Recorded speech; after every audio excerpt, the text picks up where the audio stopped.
This is Trend Following Radio, where great thinking comes alive. Nobel Prize winners, legendary traders, best-selling authors, and the pros that know what drive us irrational human beings. I am your host, Michael Covel. Not filtered, raw, honest. That's my passion.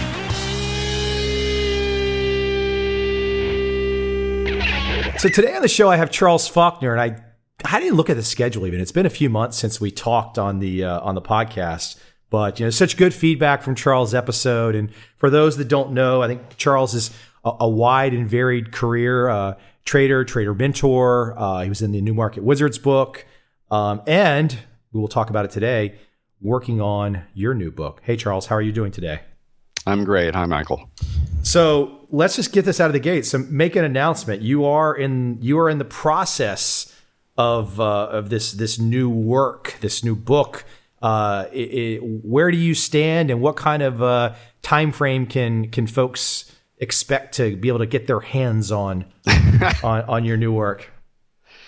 Well, the title is Higher Level Trading: The 5 Stages to Trading and Investor Mastery.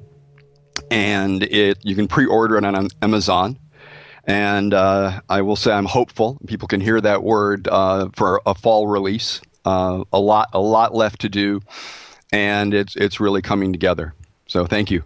Well, that's cool. It's cool. I know because we've been talking about the process of undertaking one of these little things, and I don't know if people that want to tune into here trading will necessarily appreciate it, but the book writing process is really interesting. Would you care to offer for those folks out there? Are there any couple top things that come to your mind about the experience of putting this would be your first full book that you've put out? Yes. Okay. Is there any experiences in going through the process that you might want to relate to people that, everyone always says, oh, I've got a book in me, I want to write one. So, well, I'm talking to someone who's right in the middle of their first major one. So what can you share about the process?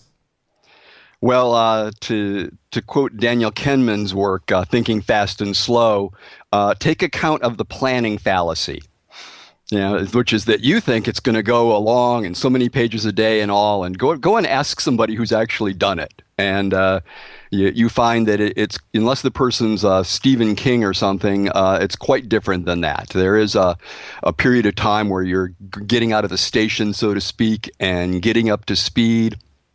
And there are bursts where things come together, and there's other times when you wonder what it was you were thinking about. And there's people that teach writing classes and tricks and so forth to deal with that. But the one I felt they didn't cover was that the process itself is one, it's solitary in a sense, and you end up talking to yourself a lot, at least I do. And it's one in which you really need to find a way to enter into the process, to love that process. It's quite different to think you have a book in mind as to make a book. I think different between wouldn't it be nice to trade such and such and actually trading it. They're worlds apart.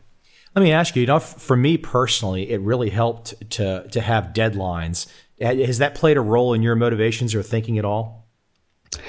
It hasn't as much as it might have been useful. I'm working on a number of new ideas, and therefore I simply had to put in the time. Now, that's a different strategy. Mine is that I want to be sure I get the ideas right, and I would rather do that than meet a deadline. Right. But I see that as a personal leaning one might have.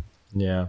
I sometimes, I appreciate that too, because I know when I was finishing one of my books last summer, something happened all of a sudden where I literally wanted to build a chapter around what I had it was an interview with Joe Kernan and David Harding. And I was like, oh my gosh, I have to have a chapter in my book about this. So I had to go back to the publisher and literally bang him over the head. And it's like, this has to be included. I don't think I threw a temper tantrum or anything, but I was like, this has to be in the book. This is so terribly important. And so I appreciate the idea that you never really want to put it to bed. Well, I would say in my case, all the ideas are there, and it's how do I communicate this in a way that the trader, the investor, is going to see that the neurosciences and the new work in linguistics and behavioral finance and these other academic fields are not just academic. They completely affect the day-to-day activities of traders. And they aren't just something interesting to know about, like so many books on behavioral finance coming out. Isn't it amazing? This is more like, what can you do about it? Well, just so you know, I'm definitely going to have you back on right when the book comes out too. So I don't think we can really, I don't think we can. I don't want to give away anything right now, but I think based on our communication before this conversation today, you had a lot of things to talk about, and some of it is in Charles jargon. So you're going to have to do some explaining today. I'm not going to let you off the hook here. So let me get you to talk about, because you're using the phrase here in our email conversation, System 1 and System 2. Mm-hmm. Why don't you just define that from your perspective for listeners? Okay, well, back up ever so slightly. System 1, System 2 is a dual process theory of how the brain works. And, it's not a full model, but it's compelling. And it's the people in behavioral finance and economics are very interested in it because it makes sense of Ehrlich's book entitled Predictably Irrational. It's what Kahneman in his book Thinking Fast and Slow is referring to, that one of the systems is very fast. It's intuitive, it's automatic, it's largely unconscious. It's how we look at somebody and we know, or we have an idea what they're thinking. We see a situation and we know immediately what to do. This intuitive, instant insight, instant reaction kind of thinking they call System 1. Okay, that's number one. Okay. That's number one. Gotcha. Now, what I've done in my book is pointed out that this as well is an early system in children, that it grows up, showing up in particular around 3 to 7, with things like magical thinking, where children feel like the sun is following them, or they have the idea their toys can talk, and that they slip across categories and they make mistakes. And what I show in my book is that these mistakes actually explain what are called the heuristics and biases, or most of them anyway, in the area of behavioral economics. The idea of the availability bias, that if something comes easily to mind, which is System 1, that we believe it's more true. Or if we can tell a story about something, then we think it has to be right because the story is short and clear and doesn't have very many things in it, which actually makes the story easier for us to see, and therefore we think it's truer. That our brains have these properties, if you will, that were really good when our ancestors lived life up close and personal, where you were reacting to people around you, where you were reacting to your world around you. And so this kind of thinking is very adapted to that. But then as things get further away in time and space, another kind of thinking becomes more useful. And this kind of thinking showed up later on in terms of human evolution, and that's called System 2. Now, System 1 recognizes things and associates things, puts things together. System 2 separates things and compares things. So somebody's looking at whether to do certain trades or not, and they might be thinking, well, what are the advantages, disadvantages of these trades? That would be a System 2 type of thing. System 2 compares. System 2 can sequence and resequence things. And so System 2 is what traders are utilizing when they design a system to trade. Now, one of the insights that I'm bringing in the book is that System 2 sits on top of System 1. In other words, all the basic ideas come from when we were younger. And under stress and under emotions, good or bad, positive or negative, and this isn't from me, this is the research has already been done, people go from System 2 back to System 1 and don't realize they did it. So let me give you an example. It would be that the Facebook IPO is going to happen, and people go, Facebook is like Google. In other words, they put those two together. They go, Google came out and just kept going up and up and up. And so they have a really clean, easy story, and they've combined these two ideas, and they think they've been doing some logical thinking and some System 2 hard thinking about it, but in fact they hadn't. It feels like the right decision, which is very much a System 1 kind of thing, and they go for it. You know what's interesting about your view? First off, I should say, just to make a note here for the audience, my toys do talk to me. So still, that hasn't stopped. So I don't. We can address that. My therapist and myself, we can address that later. But let me jump in and say that's one of the big discoveries. It's something that I was seeing anecdotally, and then I went and looked for the neuroscience on it. And it turns out that people like to think that we're all system two now, we're all logical and rational. But in fact, most of the time in most situations, we're utilizing this more intuitive, instant decision process. And moreover, we're making category mistakes, just like the children made, only now as adults, they have a different kind of phrasing to them, like it was destiny that we met, or everything happens for a reason.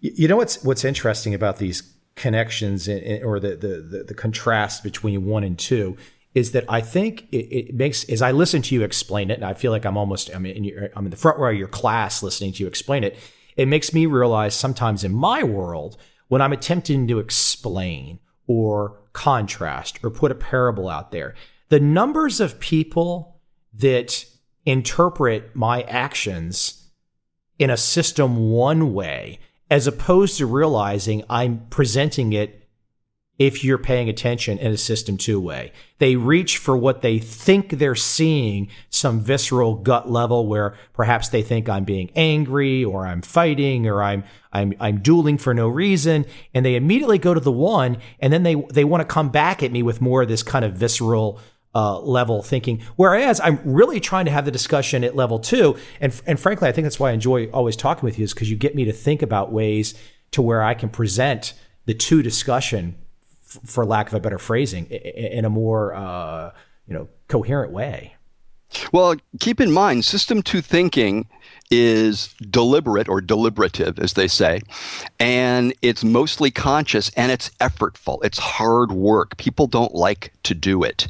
So Kahneman tells the story of the fund manager who was thinking of buying Ford stock, and he goes, "Oh, Ford, they make great cars," and decided to buy the stock instead of going and doing the system 2 hard work to look at, was the price of Ford stock at that time, did that represent some sort of value that was likely to increase?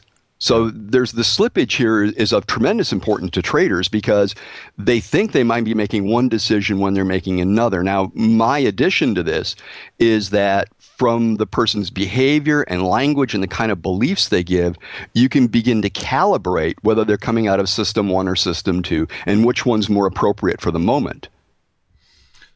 Well, help me to understand where you're going with, I think people can follow along and they can see this clear description that you give of 1, this clear description of 2. Where are you taking it for the reader and for the student out there? Well, I'm using developmental psychology. Again, I'm using it because the research has been done. And it used to be believed that as children grew up, that they would go through these childish ideas, and then they start to think logically, and then they start to think in formal symbols, as they say in the academia. And what's been more recently discovered is no, not everybody gets up through, say, Piaget's 4 levels. That, in fact, they say less than 35% of the population gets to the top level. So there's a lot more people that are utilizing the lower levels, the system 1. Charles, do you want to define those real quick, just so people can follow along? Well, the Piaget has the most basic level he calls the sensory motor. This is the infant, the child, and how they relate to the world. And then it goes from there to what are called the pre-concrete, the pre-operational. And these are magical thinking, where the child sees the world as being ruled by intention, that people are doing things, that the sun, they draw pictures with a smile with the sun, there's a man in the moon. Now, how this gets expressed later on in adults, which they didn't think was there, but the evidence is there now, is that traders will talk about how the markets are out to get them. Or they'll start to imagine that there's some other person on the other side of the trade, and they'll try and figure out who this other person is, because the idea that it's just statistical is too hard for our brain.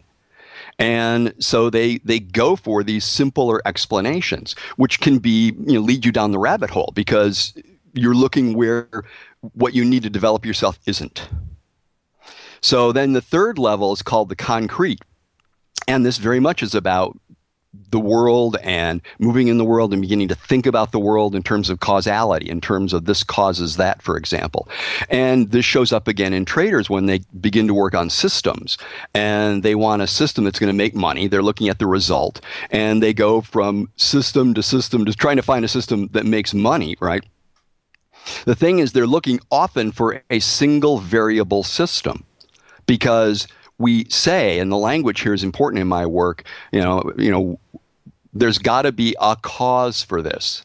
So there's a fallback position that we adults who are supposed to be more rational, who would obviously realize that many things in life have multiple causes and multiple effects, and that there's chance. But no, in our simpler mind, we say, well, what's the cause? And we look for one. So while we might think that, we've got these adults managing money and Wall Street and all that, is that, the average mind in terms of it might be 5 years old in the images and ideas used, or maybe even as advanced as 11, which is pretty advanced. But what I'm getting at here is that development of a trader, of an investor, turns out to need to be much more deliberate than people thought. To become mature in your thinking ability, you actually have to work on it. And if you look at the top market wizards, you see that they did. And this goes over into the literature on expertise, where it takes between 6 and 10 years, practicing hours a day, challenging oneself, having a mentor, thinking things through over and over again, that these build people out of their system one into their system two and perhaps beyond. Let me before we get too much into system two, I think there's a lot of ground we can cover in the system one area. And I think specifically, I don't view these as negative. I think it's just observations. So issues, for example, like the herding, bubbles, panics. Why don't you talk about the notion of those types of behaviors inside system one? So just kind of clearly define that and talk that through, the notion of herding and bubbles and panics. Frankly, they're all a very similar word for a similar type human behavior, but walk with that on some. Okay. I'm going to have to go a little bit to the side of system one, because while they talk about it, sometimes the academics don't strictly include it. But it is part of our natural and unconscious thinking system. So in that sense, I think it is system one. And the natural unconscious thinking part that I'm thinking of now is called the mirror neurons, like looking in a mirror. And exactly that, the mirror neurons, they were discovered in the 90s, is that people tend to unconsciously copy each other. I don't know if you ever, years ago, there was a book by Desmond Morris called People Watching, and he showed pictures of couples that look like each other. He had pictures of people and their pets that look like each other. And, but the idea is if you go to a cocktail party or anywhere and you see people, and if they're getting along, they start to have the same body posture, they have the same rhythm, they might use the same volume, they might use the same words. And it turns out that this ability of us to group together and to get into sync with each other had huge evolutionary advantages. So, hooray for our team. The thing is that it also has the property of groupthink. That is that, yes, it's good to be able to all get on the same page and think the same things and do this without having to think about it. But on the other hand, you're in a trading environment, and I know this having been in these places in London, and there'll be some guy that's making money, and pretty soon, whether they mean to or not, other traders are starting to trade like him. Till pretty soon the whole floor is into the same trade. And then suddenly it's not the great idea that it was. Right, because in that context, it's not having a system. It's just, what's my neighbor doing? He's doing something that might be successful or is successful. I'm just going to copy him, and I don't even have a plan. It's literally, I have to jump and follow him immediately just because he's making money, and I have to do that right now, and I haven't even thought it through. Exactly. It's the not thinking it through that's one of the signature signs of system one, is that system one is largely unconscious. People don't even notice that they're doing this. Even, somebody like Taleb Nassim said that the day he made a bunch of money in Chicago and he went in the next day and he had the person drive around to the same exit, although it was a different taxi driver, and he looked down and he realized he was wearing the same clothes. Well, the thing is that, again, the neuroscience is in situations of high luck, where luck, the odds, multiple outcomes are possible, human beings get more superstitious because we don't know what to do. I mean, back in the jungle or, back on the plains or wherever it was, our ancestors, if they did something, the results were pretty clear pretty fast. Not all the time, which I could go into, but often enough that became a preferred way of thinking. So now you spread out that time or you make it much more probabilistic. And then the person starts to build false positive and false negatives. They start believing in systems that don't work. They start avoiding certain things. They believe in certain ideas. All of this coming out of system one, including the herding. I think the brilliant part that you're discussing that I hope people are paying attention to this is the notion that that people think they're outside of system one in their thinking, that they actually think they're over in two. The reality is if you really, and I'm sure I'm guilty of this in aspects of my life too. I mean, I try to work at it, but the reality is we are us, the blood and mass that we are, the human that we are. We're still preferential to be in one, right? I mean, that's where we want to be naturally, right? One is where the action is. A Woody Allen line, it's the only place you can get a great steak, But what you make is a good point, is that system two, because it's more deliberate and conscious, and we know we're doing it, and we talk to ourselves. Yes, we talk to ourselves, and we rearrange things in our head, or we scribble on a piece of paper, or so forth, that feels like us. So Charles, when you talk to yourself, what do you say? I that's what I want to know right now. No, I'm being dead serious. You've now told us, so I'm putting you on the spot. I want to know a conversation. Well, one of the things I'll typically say is when I made a statement, I'll say at the end of it, so far. In other words, instead, because when you talk to yourself, and this is also in the book, the idea is if somebody says, I can't believe I was so stupid, for example. Not that I said it to myself that often, but take that line. At that moment, your brain doesn't know that when you say that, you just applied it to all time and all space. You might have started out with one idea, but you've just said, I can't believe I was so stupid. Now, if you go, I can't believe I was so stupid in that trade, suddenly you've limited your stupidity down to that one trade, and you can be smart everywhere else. And this isn't an idea from me. This is an idea from the fellow that did Learned Optimism. That optimistic people are necessarily happier, although that's part of it, but they're people who know how to limit the effects of their less than useful thinking by limiting it in time or space. Like, I can't believe I did that last night, limits it in time. I can't believe that I did this in this trade, limits it in space to that trade. And so one can then free themselves up from making overgeneralizations about who they are and what they can do. Well, I guess a great example could be, for all the, I guess to some degree I am too, even though I don't have all the products, but Apple fanboys, so to speak, the people that just love Apple products. And not only do they love Apple products, but they love the stock price going up, and that's fine, but just limit it on the downside, meaning don't allow your love of the stock price and your love of the product to obscure the fact that there could be a point in time where, if you do love that stock price and you do own Apple stock, that you might want to have an exit. Yeah. And that kind of separation activity is system two. And as I say, system two is effortful. It takes sucrose, it takes focus. It takes the ability to inhibit one's attention and ignore other things. And system one is meanwhile attracted to, bright, shiny, happy, exciting, the people on television shout, oh, I can't believe the stock is so high, and we're much more responsive to that until we begin to realize that. And then we've got some choices is about how to manage that. One of the interesting things I found about that is that people forget that Warren Buffett, who I know is not a trader, but good example, he was at Columbia in New York City. He worked for Graham's firm in New York City. And then he decided New York City was too distracting. So he went back to Omaha. I mean, there's a guy who understood that he needed to manage input. Now, I'm not saying you need to move your location, but that's the kind of thinking about trading and investing that I'm hoping to encourage my readers to take on. That there are things you can do to improve your abilities when you understand how you work and how to make it work for you.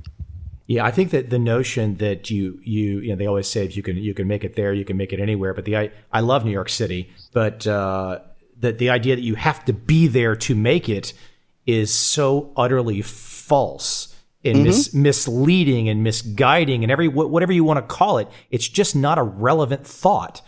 The thought is, how do you get ahead? How do you be successful? The thought is not assuming that if you're in New York City, it equals success. That's just nuts. Well, and you bring up something else about System 1 is the idea that the availability of an image, an idea to us, speaks to it being true or it being common. So people have ideas of what a trader or investor ought to look like, ought to act like.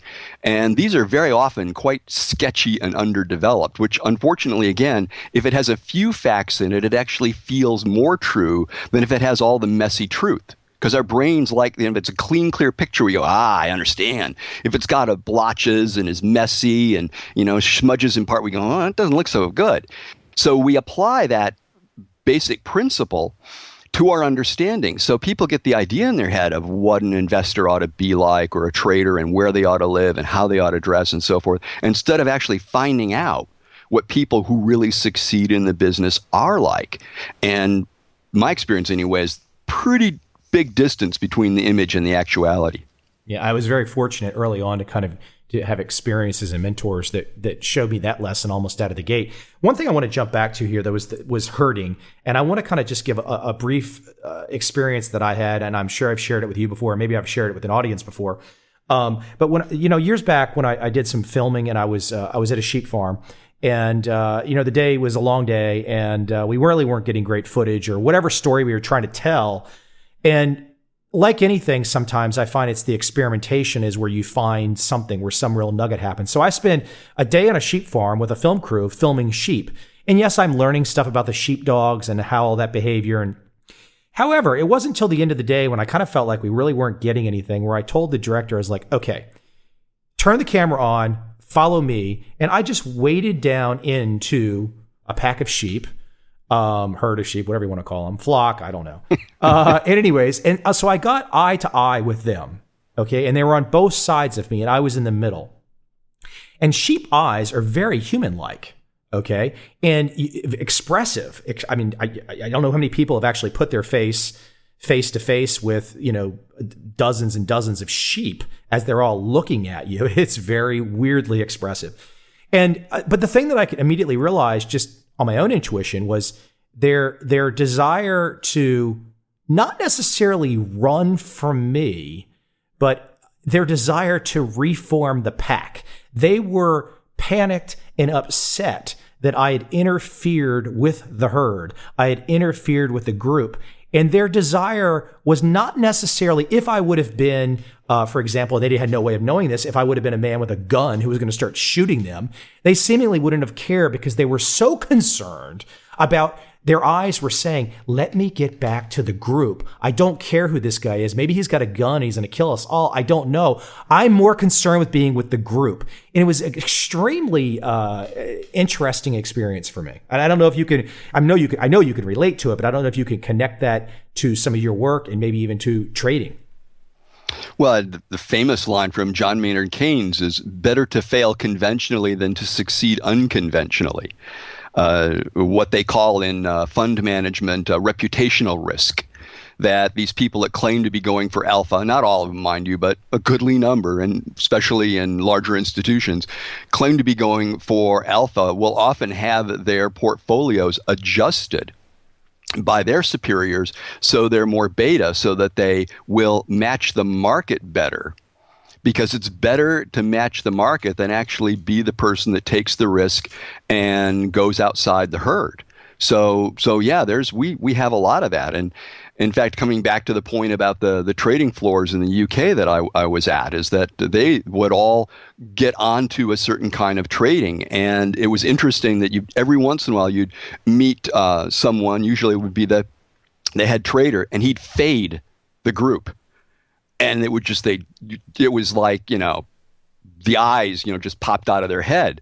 But he understood he needed to break the trance. He needed to break up that group need and get people thinking again, because we slip into it without thought. Yeah, I think it's a great example. I think and for people out there paying attention, this is why I think so far, and the podcast is doing really well this year is because I can tell a crazy story about sheep and sheep eyes and being in the middle of sheep, which probably has nothing to do. It sounds slightly, off the rails. And then you bring a wise guest on who then says, who makes a good cogent connection in the world of finance and Wall Street that makes perfect sense. And it's true. It's the reputational risk, which is they would rather take the risk, to potentially blow their accounts up. And that means, audience out there, that means if you've just got random mutual funds, these people don't really care about whether they're doing the right thing for your money. They care about whether or not their peers approve of them. And should be frightening for anyone. I think that's why it's so important what Charles is talking about, because ultimately this is about setting in motion your own path and taking control and personal responsibility. I mean, that's what all these tools and this thinking that Charles is going into is great for. It's about you. It's not just leaving it up to some unknown, faceless bureaucrat out there who may or may not be managing your money in an optimal way. Or even some well-known person. Yeah. Well, let me jump. So we're kind of laying this groundwork for. Is there anything else you would want to talk about for System 1? I think we're kind of laying the case for, Well, I would for a couple of reasons, and one of them is that System 1 is how we make sense of the world. So you can't avoid it. There's a lot of encouragement for traders to be objective. Don't be ruled by your emotions. Be objective. And it's well-meaning but misplaced advice. Being objective would be System 2. But System 2 utilizes System 1. So you really need to be well-versed in that in order to do the higher level thinking. And I want to give you an example that you're not going to hear anywhere else. And that is the idea that we make sense of the world with our bodies.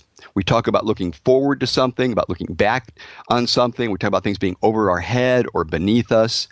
And in each of those, the phrase looking forward to a goal, looking back at a memory, something's over our head, it's above us, something beneath us is some moral judgment. So we're utilizing our bodies to literally make sense. And the linguistics and the neuroscience is in on this now. So what does this mean for the investor, the trader? The markets are rising. The markets are falling. Markets actually don't rise or fall. The price can increase, the price can decrease. But these are all metaphors. We metaphorize this, the idea of going up. Now, going up is a good thing. Going up in the world, stepping up in the world, being on top of things. We really like that feeling. We don't want to be down in the dumps.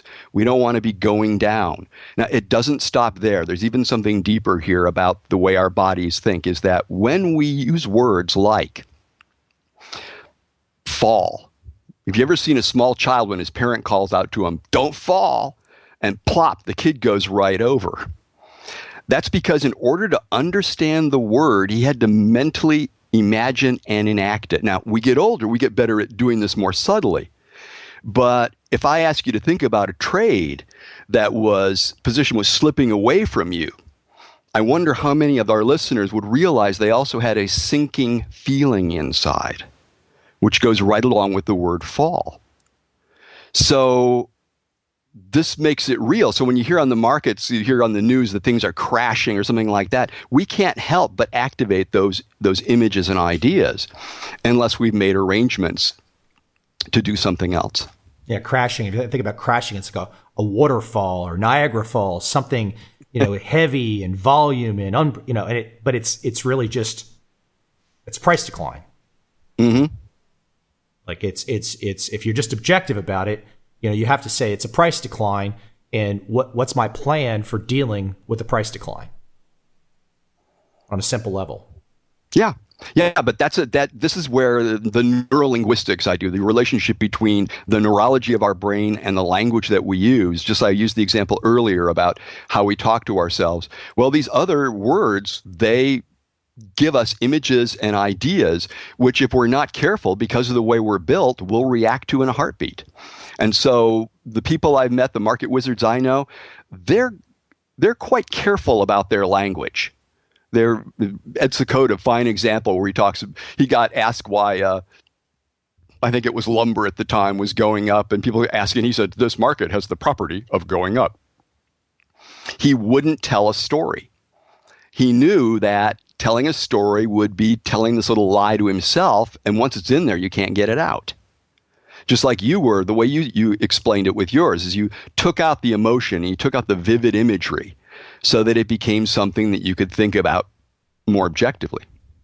I think you make a great point. I think if we think back some of the literature of the last 20 years, and for those I think it's funny, sometimes people, if they're coming into trading for the first time today, they might not see the benefit of looking back 20 years because they want to imagine what's new today supersedes anything that might have taken place years ago. But clearly, like for example, the work that Jack Schwager put in his books, I think some of the interviews and stuff that I was able to assemble in my books, if you look at the wisdom of the folks that have come before us, there is generally very clean and clear thinking.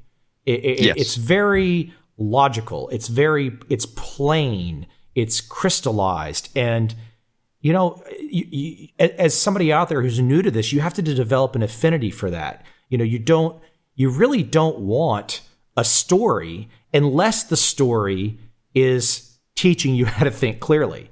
Because of that's an incredibly important point. Is the System 1, again, is a natural storyteller. A story can have like 2 steps in it, but it's a natural storyteller. And the stories you want to tell are about yourself being capable of learning this craft and doing it. You said a story about the learning or how to hold certain ideas in mind, but that's not what most people do. Most people tell stories about the stock, the investment, the bond. In fact, on Wall Street, they talk about when they have a new product is like, what's the story? Because they know people will fall for the story.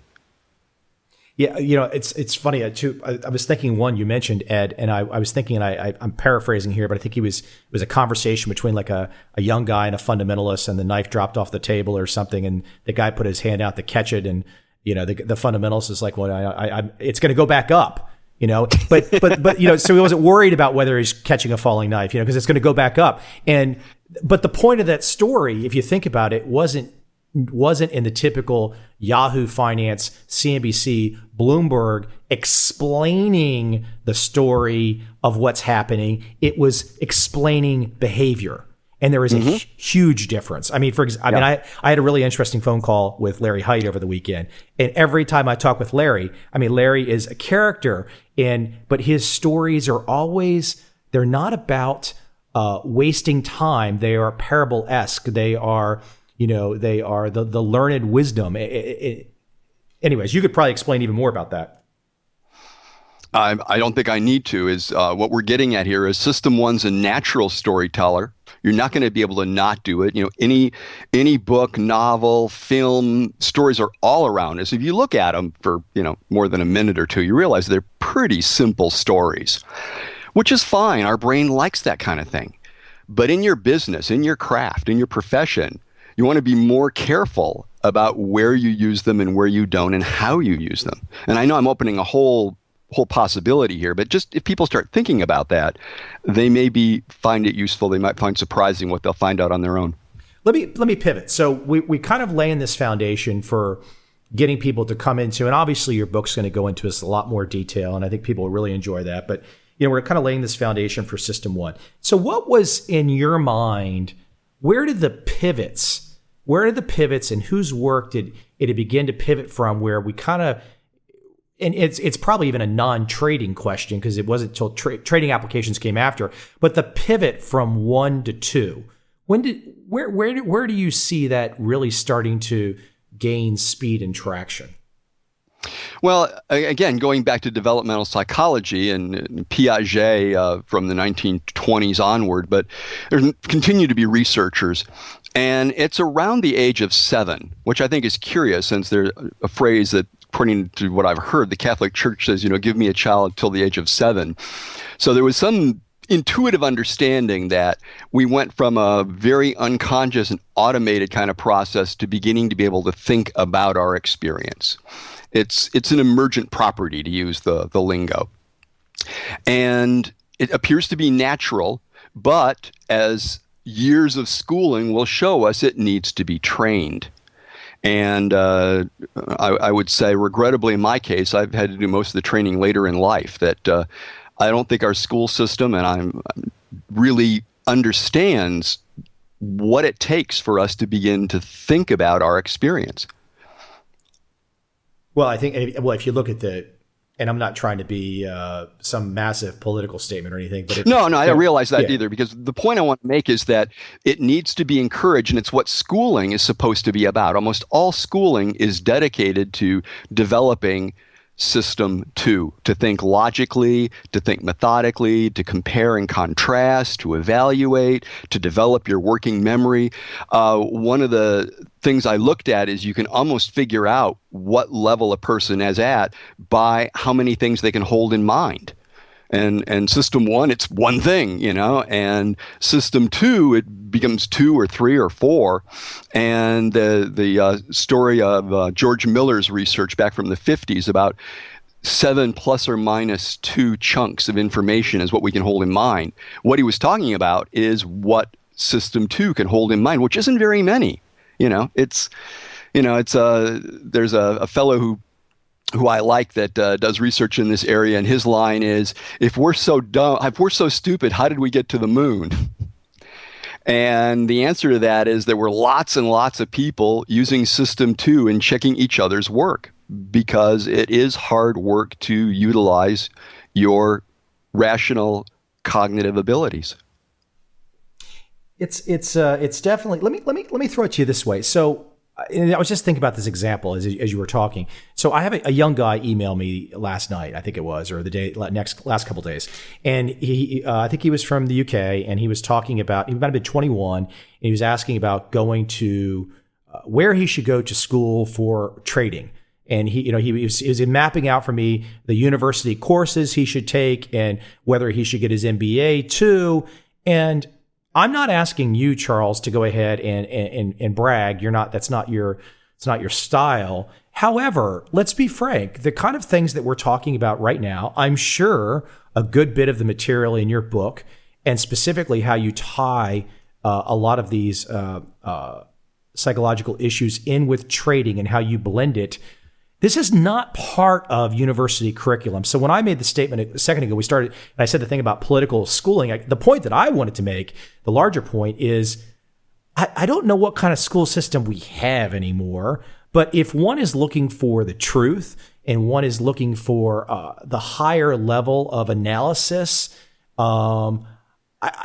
I think most of the school system, you have to look back at the sheep behavior and the herding behavior. They're not going to give you the original thought. They're not going to give you the higher level thought. If you want something that's truly unique, if you want to be at the edge of understanding, if you really want to know what's going on, you have to find mentors that are outside the system, because those are the folks. It's the guy on the corner who's not part of the system, who hasn't been tenured, who's not just repeating the same stuff year after year after year. It's the person that's finding this engaging new material, as you mentioned early on in this conversation, the solitary work where you can think. So, your work, this is not in university programs. So the young guy that writes me at 21 and says he wants to go into a university program, well, he's not going to find your material there. It's not there. Am I wrong? Well, I disagree with you, of course, because I also agree with you. But yeah, there are some really lovely counterexamples to that these days, especially in this new area called behavioral economics or behavioral finance. There's a number of very bright people, and the brightest ones are the ones who are out there. And this is a new thing. They're doing what they call physical experiments. They're doing actual experiments with people and setting up little markets and things like that to find out this material. And I draw very much from that well of information. And if I were to go back to your question about this fellow, is that in one sense, I think you could take up any rigorous discipline, because the whole point is to think rigorously. And once you've mastered that in one area, then if needs be, you can transfer it to another. I mean, this is not well understood, but it is possible to do that. And I'm I don't know who I'm quoting right now, but I saw this a while back about a fellow who said the montage has ruined America. And what the fellow went on to say was that he says, whenever anybody has to master a skill in a movie, they do a pop song montage of 2.5 minutes or shorter. And by the end of it, they've got the business plan, or they've got the product prototype, or they've finished the degree, or whatever it is. And that makes light of that learning to think for yourself is hard work. And if that interests you, if you want to be your own person and in charge of your own life, that you're going to want to do that. And the best or easiest way to do that is pick something you're really interested in mastering and then go do the hard work. Okay. I'm not really sure where we're disagreeing there, but I want to clarify. So my larger point was you, Charles Faulkner, many of your peers that we're talking about, Dan Ariely, Michael Mauboussin, Nassim Taleb, Daniel Kahneman, Vernon Smith, these are outliers. This is not mainstream. I know there's been greater acceptance and there's been greater press coverage, but by and large, these are topics that are outside the mainstream. Because let's face it, Charles, if we were to accept you, your work, the other mentors, the other peers that you have, their work, if we were to accept that this has really penetrated society as a whole, well, it kind of savagely takes a stake to the heart of modern portfolio theory, the efficient market hypothesis, to a stake to Bloomberg, CNBC, the mutual fund industry. I don't think we're there yet. Okay, point taken. I think we're still outside the realm. But no, I guess my larger point with the young guy is that I think you really have to be aware that the big system, the big school system, might not be where you can get your real insight. And I really look forward to your book, and I'm sure other people do too, because I know it's the unique thinkers that are perhaps outside of the system that are bringing novel ways, new ways to explore these topics. That was my point. That was it. Okay. You can agree or disagree. You can throw the hatchet across the table. I was chuckling to myself that it just may be my availability bias at work, because of course I'm looking at these guys' work almost every day, and so I think they're real popular. Well, I think you make a great point. It's great self-analysis too. I'm sure it is. It's in your world, you're seeing it all the time. You've surrounded yourself with this open way of thinking, and it has to affect to some degree. I mean, I'm sure you think about this. It has to affect your ability to even want to pay attention to the old way anymore. And bringing it back to our listeners is this like Buffett moving from New York back to the cornfields. These are the kind of deliberate choices that people who become successful at this work do. I was writing a piece earlier about different people and their leanings, and I actually said that if you want to get an idea of the different kinds of ways people dive into the world and really become an expert at it, that the interviews in Jack Schwager's Many Market Wizard books is a really good place to start, as are your books. That one can begin to get a sense that one gets to mastery through doing something and engaging with it and questioning it and learning as much as they can about it. And this is where people who want to go into trading just to make money, an understandable leaning choice, but not one that's going to take you the distance, I don't think. Because it's not like being a Saturday golfer or something. It's to actually get good at this takes some effort, takes some real effort. It can be done. I find it, again, you talk about efficient market hypothesis, I find it humorous that they're still fighting that battle, whereas, the market's already efficient. They're occasionally efficient, except when they're not, and how much more evidence of that do we need? Even somebody like Nassim Taleb, who talks about how most or all fund managers are lucky, he's a fund manager. So, he's found a way, he's found an edge. as have many of the people that you've written about. They have found a place in the market where the statistics favor the prepared. Yeah. As you're mentioning some of the well-known inspirations, I caught a quote the other day, and I'm working on some different projects, and it's a quote from David Blaine, the magician, and I don't have it in front of me, but it's essentially he was motivated by if I can see that someone else can do it, I can do it. And I think that you've got to have that positive optimism in life. That doesn't mean, because let's be perfectly frank about this. I met a gentleman in London in 2005 for the first time, who his hedge fund at that time, I believe, was less than $1 billion under management. Still a significant amount of money, had tremendous amount of success. And right now today, his hedge fund is about $30 billion.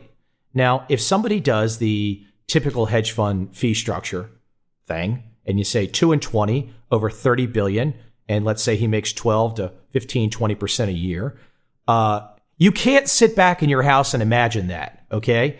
You can imagine, I think, making your first million.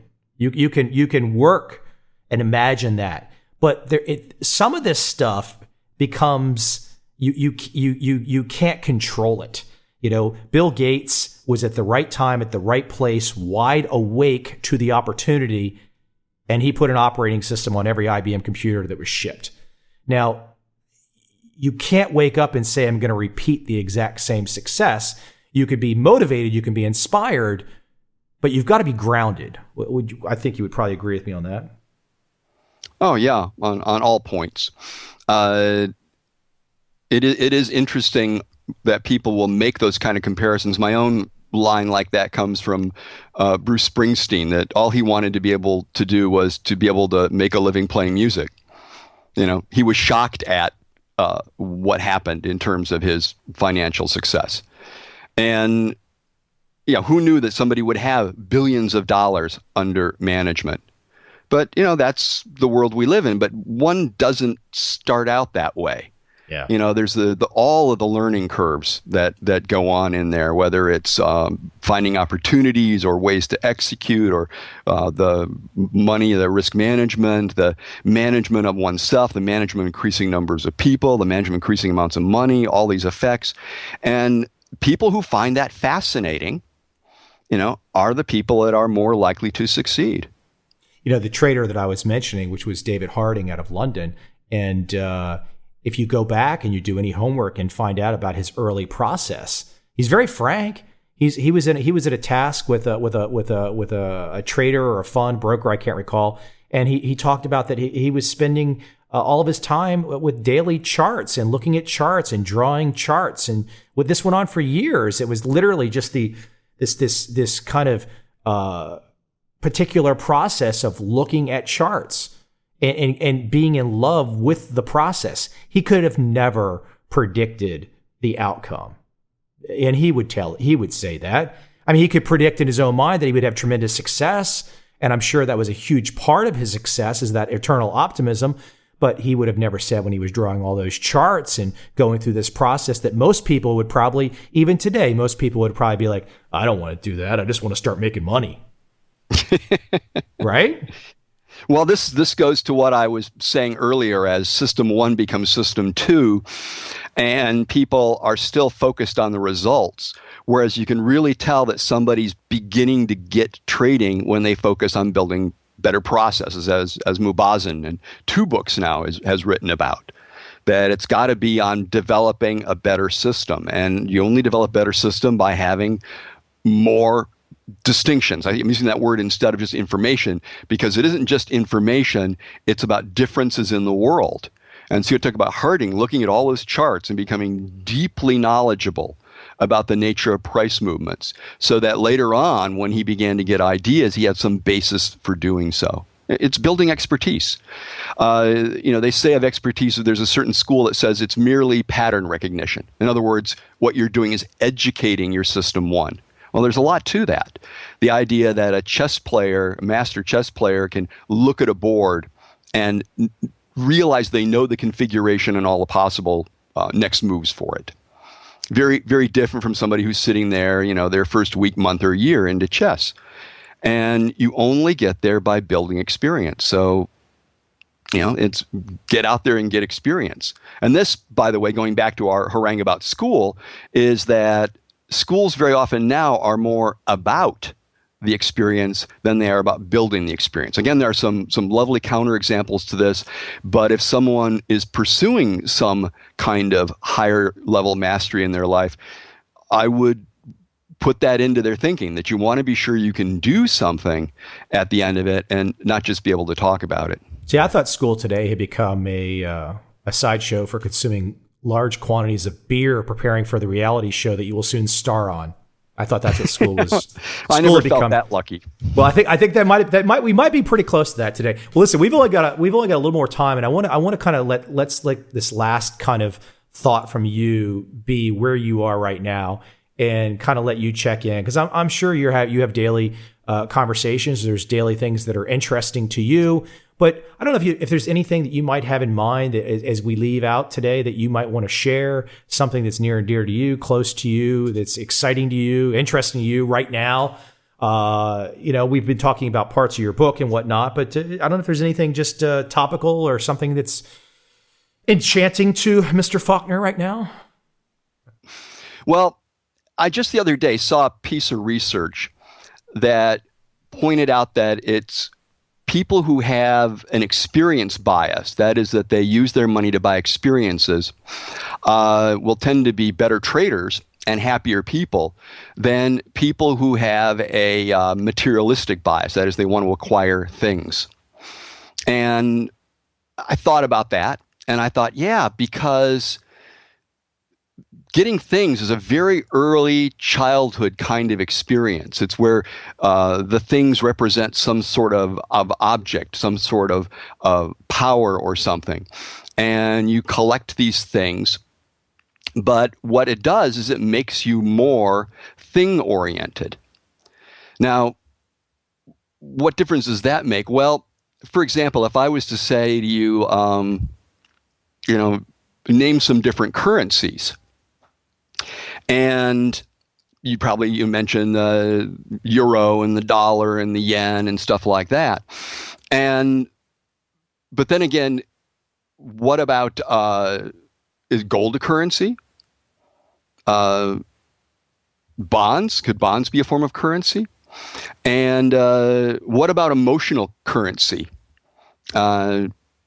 Was reading, I believe it was Howard Marks was talking about that one had to take account not only of what it cost to be in a non-performing trade in terms of money, but also what it cost in terms of mind share, like mind share as a currency.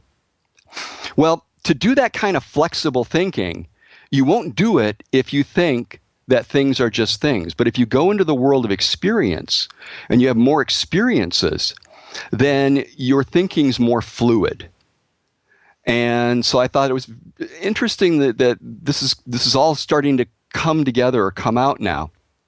That so for your readers would be, listeners would be to think about utilizing their capital, some of it anyway, to get them more experience in the world, as that will pay much huger dividends, both in the moment and in memories and in future abilities. Let me add to that. That's a brilliant thought. I just love the way you phrase that, because I'm instantly scanning my own life and just looking at my own life and saying, what do I do with my money? And the vast majority of it is experiences. Right now I have a yoga instructor. I work with a trainer as well. And it's the experience. It's not, it's not, I'm not buying anything other than the experience. And, and if I was thinking to other people, if I think back about my own life and some of the experiences I purchased that were invaluable, get on a plane. And I know most of the world doesn't have to worry about this issue, but I think for Americans, it's like 70% don't have a passport. Please. If you're actually, it's higher than that. 8% of Americans have passports. 8%. Okay, it's terrible. So listen. So as Charles gives this wisdom about using your money to buy an experience, okay, the first object you have to acquire is go buy the passport and put yourself on a plane. I don't care what city it is, either go east or west. Just get there and get on the ground. Because if you have not done that, if you have not had a chance to end up in a city like Tokyo or Singapore or Lisbon, if you've not had a chance to set foot on the ground in a foreign location that you've never, you don't have that something that just hits you where you realize, and you don't get that with an object. You get that with an experience. Well said, Michael. Well, so that was you inspired me. You inspired me. So, hey, Charles, what's the best place for people to reach you? It's at charlesfaulkner.com. Yes, it is. Okay. www.charlesfaulkner.com. Haven't been much changes to the website because I've been working on this book, but I'll be putting some pieces up soon. Okay. Now, are you doing the Twitter thing yet? Have you started to become a tweet guy? I have a Twitter, but I haven't activated it. I don't want to lose all my fans so quickly. There's a number of people that have gone down in Twitter burns. I'm waiting until I've got something to say. So not yet. Well, they did come out the other day and they said that the fake thing that's going on is pretty bad. They said Lady Gaga and the current president, they were figuring 70 to 80% of all followers were fake. Now that's a whole. We'll save this for our next conversation. Why would one bother to do that? Because of all these spam kids that make money by spamming this and that. But I think it's a whole different topic of conversation, and you'd be great to share it with and get your analysis. And we'll save that for next time. But the notion that we have become this list culture and this number culture. So if you give somebody that's an article that has a list, 25 points, they can absorb that. If they look at Kim Kardashian has 7 million followers or something, I can absorb that. That must mean something. And frankly, it could mean absolutely nothing. But that's where we are as a culture right now. So that's a whole different conversation. But listen, Charles, it's great talking to you. And repeat the name of your new book coming. It's Higher Level Trading, the 5 Stages to Trader and Investor Mastery. And who's going to be the publisher on that? Pearson Financial Times. Okay, Pearson Financial Times. And you don't want to give an exact date yet, though. Just that it's cooking. Yeah, it's being baked. Okay. Once again, charlesfaulkner.com. And Charles, always a pleasure, and I always learn something. And good stuff. Appreciate it. A pleasure, Michael. Thank you. Take care.